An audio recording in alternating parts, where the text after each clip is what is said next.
Our next speaker is Ashley Lingle, and she teaches at Cardiff University, but she was the head of conservation at, and excuse my pronunciation, Çatalhöyük from 2012 to 2020, and this is welcome to Clayfest. The point about Clayfest is that we look at archaeology, we look at heritage, we look at conservation, we look at new build, we look at sustainability, we look at training, we look at a whole range of linked issues. And what we can see with archaeology is that they develop tools which are useful for us, and we need to keep our ears open. And we also know things that are useful to them. There isn't a hard divide between the one thing and the other. So I'm particularly interested to hear what Ashley has to say about aqueous polymers, because I have no idea what those things are, and maybe they could be really useful in a bit of new build. So is Ashley? No idea. On stage. She is on stage. Fantastic. Hello. Ashley. Okay, do you need anything more from me, or are you ready to go? No, I think Morgan's going to load my presentation. We had some technical difficulties in the rehearsal, so she's going to help me out and we can crack on. I'll see you later. Thanks very much. Thank you. Yeah, thanks to Roland. That was a very kind introduction. And now we can get going. Fabulous. Thanks, Morgan. So hello, and thank you for joining my talk. My name is Ashley Lingle. I'm a lecturer at Cardiff University in conservation. I also led the conservation team at the UNESCO World Heritage Site of Çatalhöyük from 2012 to this past April 2020. And today I'm going to speak to you about some of the research I undertook, focusing on the ways in which conservators understand the impacts of preservation interventions on archaeological earthen heritage. This work is closely tied to my experiences at Çatalhöyük. So first I'm going to introduce you to the site and the preservation problems we find there. And then I'll talk more about the conservation principles and strategies that we use there over the years.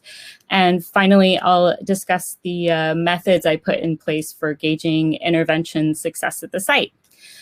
So here we have kind of an overview of the site.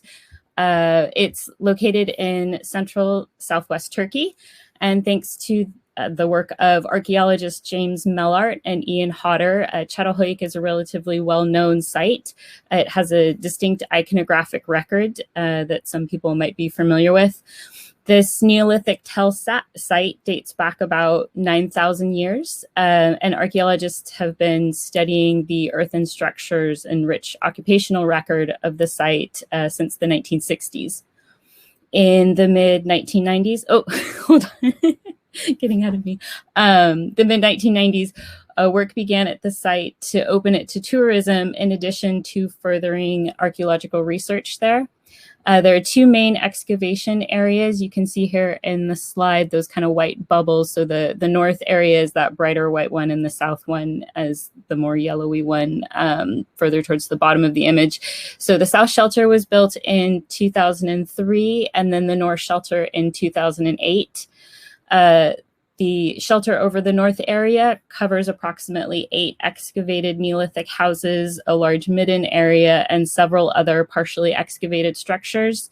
In the south area, the temporal sequence of the site has on display kind of a continuity and change views through about 800 years of occupational history. Next slide. Thank you. The archaeological structures of the site are built of unfired earth bricks with timber structure supports and interior walls that are covered in a clay-rich plaster marl.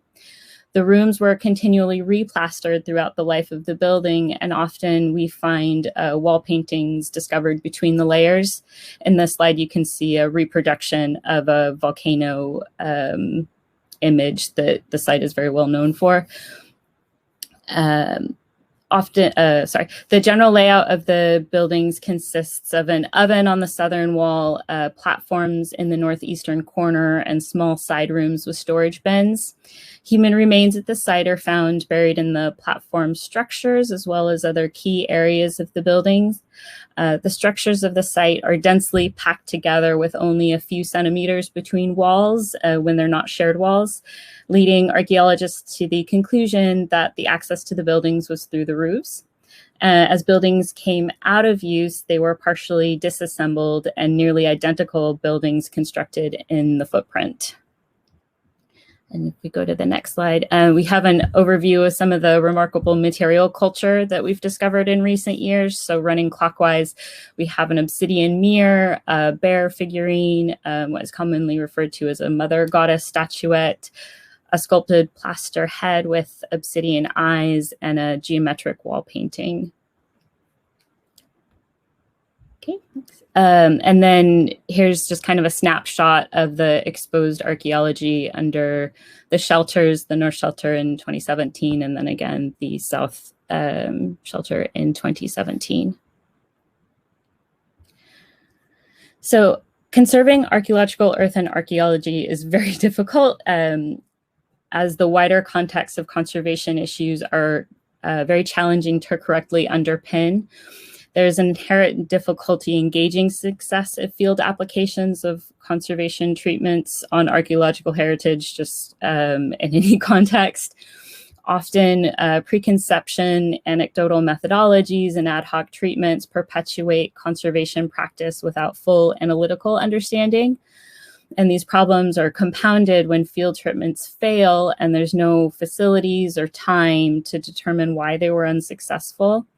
Additionally, laboratory tests at time can omit aspects of real-world application that later prove to be crucial to the success of treatment. So it's kind of hard to get the right footing regardless of what you do. For earthen heritage, the types of structural changes the buildings undergo during deposition and post-excavation are challenging to mitigate. The loss of organic binders and other geological changes really alter the structures in a very dynamic way. At Çatalhöyük, in very broad terms, the site suffers from the effects of soluble salt efflorescence and subfluorescence, basal erosion, and disaggregation. Next. Human error has also become a major issue for preservation at the site as well. So the actions of unchaperoned visitors have led to the damage of buildings and even sections collapsing. The top image of the female on the left was someone who posted that on social media, having climbed across two structures to get into that building. And the larger image on the right, someone stood in an area off the pathway and nearly fell into a building. So very scary stuff, because obviously we don't want anyone to get hurt when they come visit the site. Recently, problems with off-season management led to improper closure of the South Shelter in the winter, which then filled with snow, which is the image at the bottom there. However, some of the biggest issues come from the permanent shelters themselves, which actually create a microclimate that is inhospitable for both visitors and the earthen structures alike. And they've dramatically altered the context of conservation practice for the site. So it's a lot of text there, don't worry about it too much, but just to give you an idea of some of the principles that we try to employ when we treat heritage. So conservation as a profession is a unique blend of craft skills and the application of the scientific method. Conservation professional bodies have distinct guidance on what does and does not constitute ethical conservation practice. Conservation, particularly at archaeological sites, is a cyclical process centered on planning, implementation, and review, but it can only be as good as the data informing those decisions. And you're going to hear me talk a lot about data from here on end, so bear with me. But at the end of the day, an intervention may not be the most effective because it is not accounting for a holistic overview of what is happening. Furthermore, when reflective practice or that cyclical process is not put into place, the context of conservation may change without instigating a change in practice, which is what happened at Çatalhöyük. So it's an important distinction that conservation at the site looks to prolong the life of the buildings, but it cannot make them indefinite. As many of you here today are aware, earthen buildings are non-static. They require continual maintenance. And this is reflected in the archaeological record at Çatalhöyük. As such, the exposed buildings have a finite lifespan. However, as with most professions, different people have different ideas about how to set, prioritize, and achieve objectives. Conservation for this site has been no different. Conservators began working at the site in 1996, and I started in 2010, then taking things over in 2012. And you can imagine in, so say 14 years, there were a number of projects and ideas about the best way to preserve the in situ structures. And one of the central ideas was the consolidation or polymerization of the walls with acrylic polymers. After excavation, the walls were sprayed with acrylic polymer solutions to help stabilize them, mainly polyvinyl acetate and later primol B60A. So kind of white glue derivatives. And while this strategy was not initially intended for a long-term solution, eventually it became part of kind of the annual conservation maintenance, and it was reapplied whenever signs of deterioration began to occur, which happened more and more frequently.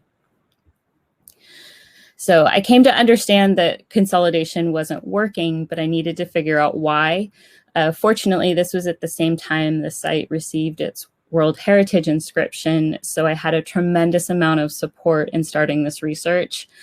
Where to start, though, was a bit of a conundrum. I needed to kind of step back and reevaluate the context of conservation at the site. And so I started on this quest for data.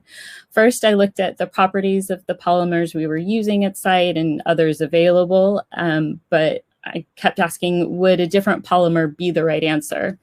And from that, my PhD was born. But I'll talk a little bit more about that in a moment. What I did then was I started to look at what was being done at other sites to see if there were interventions I could adapt for Çatalhöyük. And I noticed there was a bit of divide in the literature. So one was the consolidation of earthen architecture with materials like ethyl silicates and nanolimes, things like that. And then two was using more traditional earthen repair techniques. And while further consolidation looked promising and is the predominant method in the conservation literature, so things you see being used at other sites, our site is a little bit different, and then many of the walls are only partially excavated. So there's kind of some buildings that are fully defined, but a number of them are still back on to unexcavated sections. And the risk then was if you're only treating one surface of the wall, creating barriers and the potential for further damage when you have things like soluble salts frequently occurring. So that didn't seem like a viable long-term solution. So utilizing earth and incorporating local expertise, as there's a lot of earth buildings still in the area, to create a more sustainable future for the site seemed like a better option. And thus I began experimenting with different earth building techniques. So next I set up an environmental monitoring program to understand the environment under the shelters. one of the first pieces of the puzzle then came together. The polymers that we were using have a very low glass transition temperature. So that's the temperature at which a polymer loses its rigidity, so starts to go soft again. The polymers we were using start to fail at around 16 degrees C, which is far below the near 50-degree temperatures that we can get in the shelter under the summer months.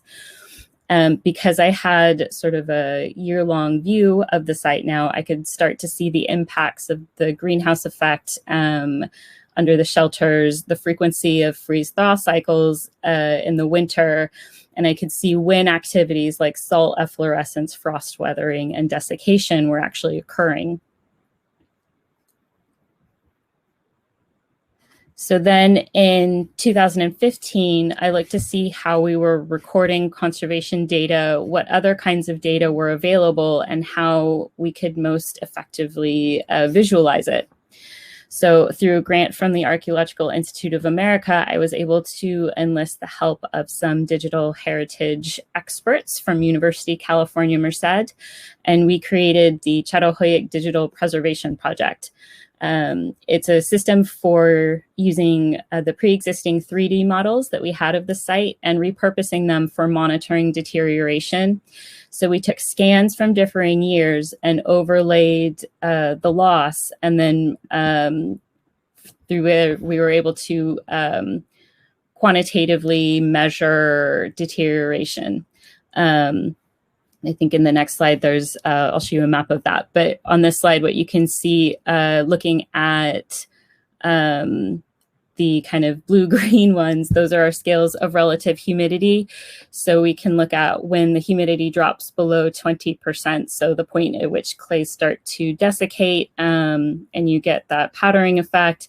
And then we have where the relative humidity goes above 65%. So that's when we start to see some of the soluble salts on sites deliquesce, so go into a liquid phase, which then once the relative humidity drops below that, they'll recrystallize and start to break apart the structures.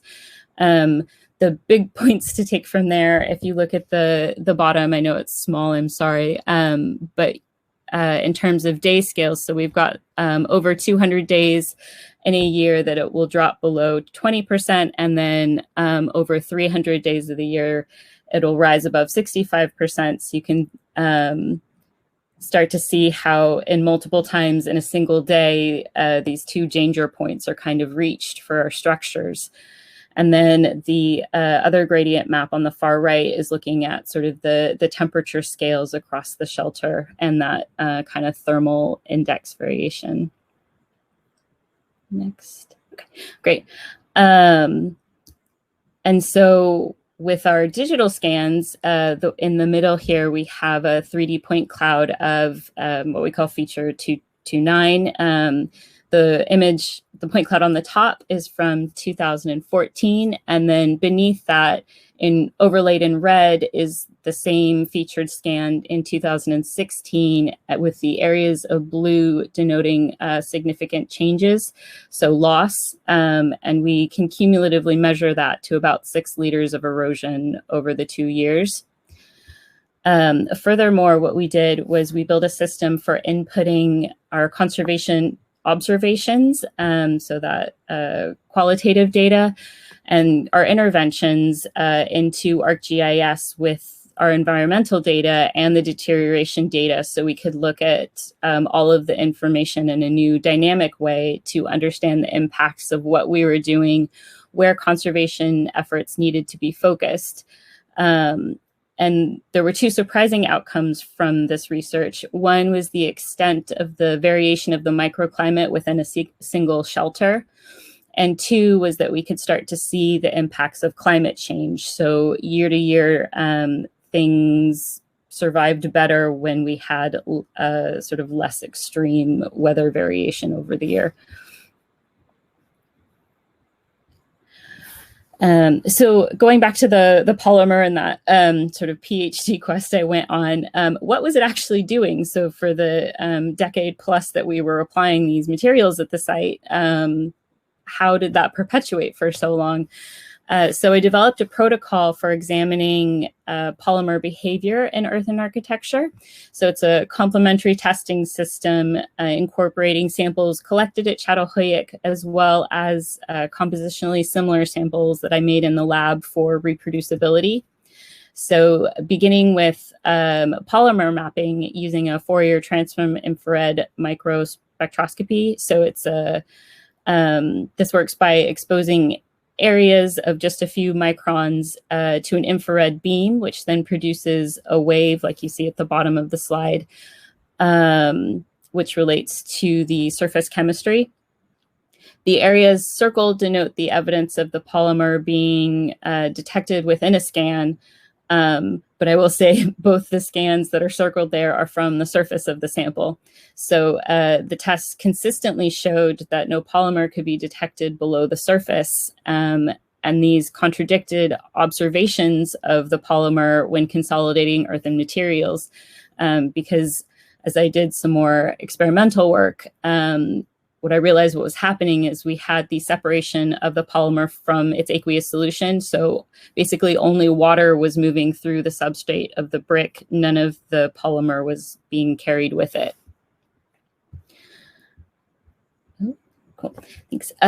Further compression testing was carried out with the universal testing machine to examine the polymer performance relative to application, concentration, and environment.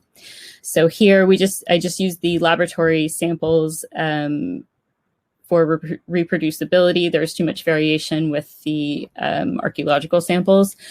So they were consolidated in a variety of ways, and only there was one sample group that had the polymer mixed into the substrate during fabrication. So this was to reflect kind of the idealized consolidation scenario, what our perception of this treatment is. And these tests demonstrated not only was the polymer having no impact, but it starkly contrasted sector perception of the polymer's performance. So you can see the box plots at the top here. This group at the top is that group that had the polymer mixed in with it, and all of the ones at the bottom were ones that were either unconsolidated or consolidated in sort of a traditional manner. And so you can see that there's really nothing happening in terms of polymer in the bottom group, but that group where it was mixed in performed above and beyond those. Also, the groups that I looked at, the environmental conditions, there was a greater indicator of performance based on environment than anything that related to the polymer. So unsurprisingly, samples that were treated in higher humidity environments yielded greater plasticity. So in the end, the polymer was just forming a surface film. So it was just keeping that first layer of the structure attached. It wasn't actually providing any real consolidation to the material. So while this polymer system is marketed as a consolidant, and it does work in a variety of other contexts, I now had the evidence base to demonstrate that it didn't work in this context.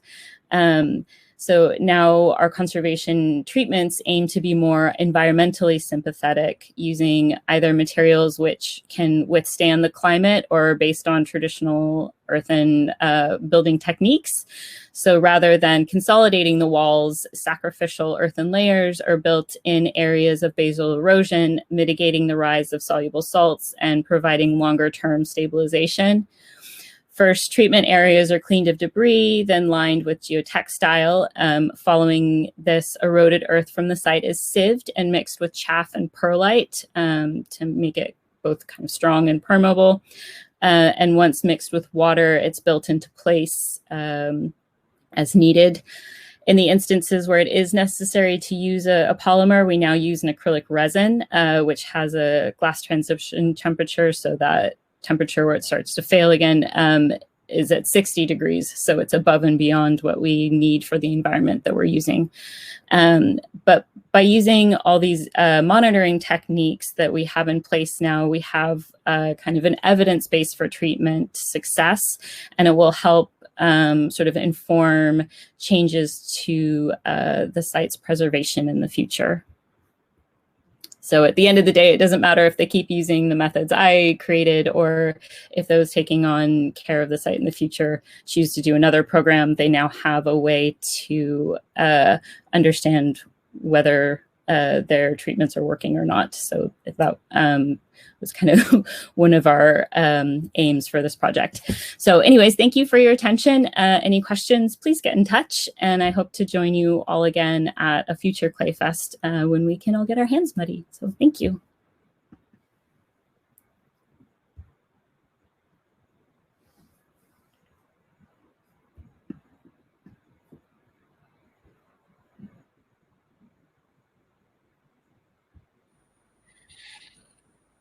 Thank you, Ashley. Wow.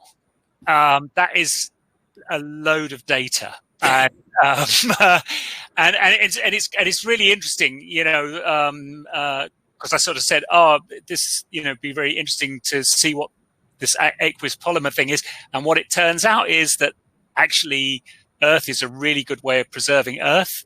And so that's you know, those are the kind of bits of learning that when you're looking at an older Earth structure, it could be 10 years old, it could be 100 years old, or in your case, what is it? 9,000. 9,000 years old, that those things still apply, that the mineralogy of the clay hasn't actually changed across that time. And so these are things that we really need to look at and understand. So yes, thank you very much. Ashley